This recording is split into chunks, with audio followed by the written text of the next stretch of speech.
This is some hydraulic entrance shuttle elevator at some really tall apartment building in Chicago, Illinois. It was Modernized in Vision Street. I don't know what it was. I don't know if I think it seems to be a fitness center. I'm not sure that's the only place it goes to. I don't know if I actually am I in an apartment building or am I in a fitness center? I don't even know, honestly. Alright, that's locked. It's code combination. Oh, that's annoying.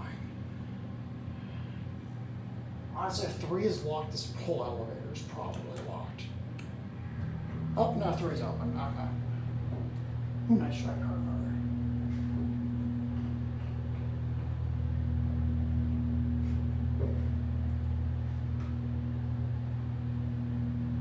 Here, 3.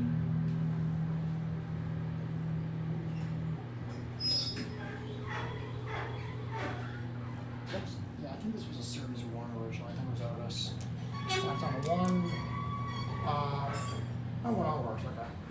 Certificate. What building is this? This is 3660 North Lake Shore Drive. It's a nice redone cab. It has like shiny doors with a pattern on it. Has a little mini CE electronic screen indicator there. Here, back at 1. Open on both sides. I have a residential fitness center. Laundry area. No, closing, that's gonna be it.